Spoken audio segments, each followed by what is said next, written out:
Where dreams often die young and resources are few, one woman chose to believe. With little support and only a vision, to teach children. With empty pockets but a full heart, Mary built a school from nothing and filled it with hope. This is not just her story, it's a quiet revolution carried out by one determined soul. I have passion for education, really. So I remember when I was very young. So whenever I go to school like that, my mom has this mentality. I grew up like the only child, as in I grew up like the only girl rather. So whenever I come back from school, she will be like, Mary, you have to go to the kitchen. Kitchen is meant for ladies. You have to go to the kitchen and cook for every other person to eat. But I do feel bad. So the only thing I do is I'll make sure I finish the cooking and everything. When it's dark, I'll now go and pick up my book. So she gets upset that every time I pick up my book, despite what she has said and everything, sometimes I might even save money to buy candle. There is no light. When everybody has slept, I'll just pick up a book and start reading. So when she now saw my passion in reading, she just had to leave me. And I remember when I was a teenager, I have this flair for children, especially for babies. I have passion for babies more. So any baby that comes around me, I take care of the child as if, is my child. I do everything possible to make sure that the child is fine, to make sure that the child is okay. And so when she now saw the passion I has, and she has this gift of taking care of babies, newborn babies, that when a woman just put to birth, so a woman will be taken care of with the baby. So that's what she does. Anytime she goes out she wants to go and bathe newborn baby, she carries me along. So she asks me, bring this, bring that.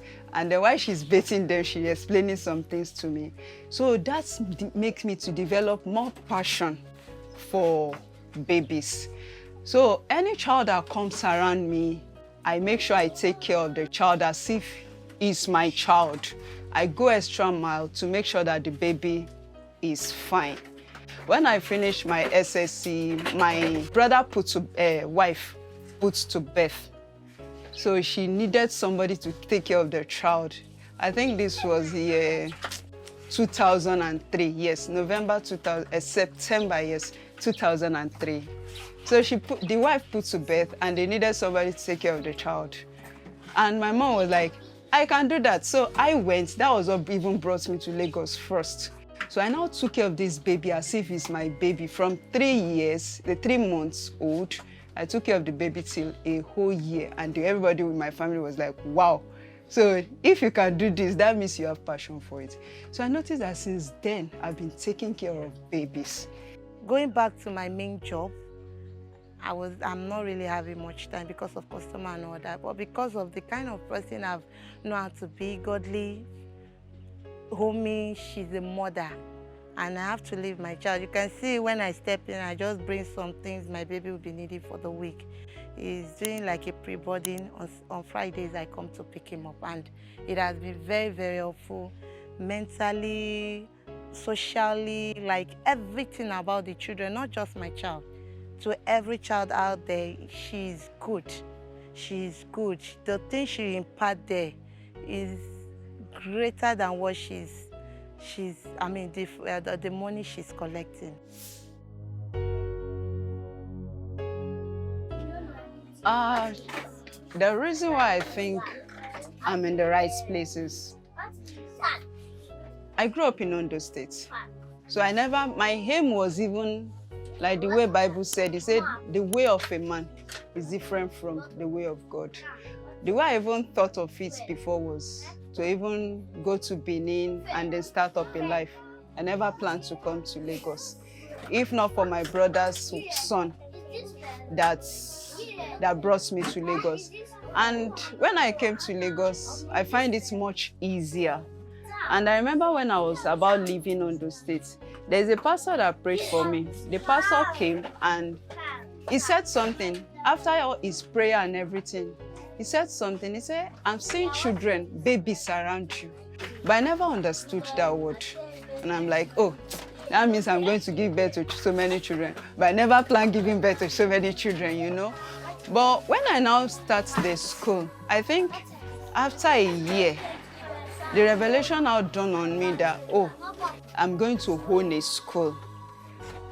And I noticed that since I've started this school journey, it has really been, yes, challenging, but it's like what I find joy in doing. So, and I never regretted it. And I believe God that it's going to grow more than this. Yeah, my name is Miss Odiaka Rosemary Melody. Melody is my stage name. I am a music minister by God's grace. So I like to attach that to my name. And the children calls me Mommy Rose, which I think I like more anyway, you know. And I'm the owner of God Never Fail International Montessori School. It's registered by CAC, and I think by God's grace, we are already 2 years. Thank you so much.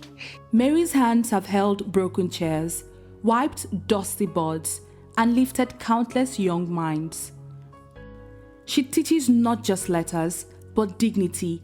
She proves that greatness isn't always loud. It shows up in persistence, in sacrifice, and in love that asks for nothing back. She had nothing and gave everything. Because heroes don't always wear capes. Sometimes they write on whiteboards.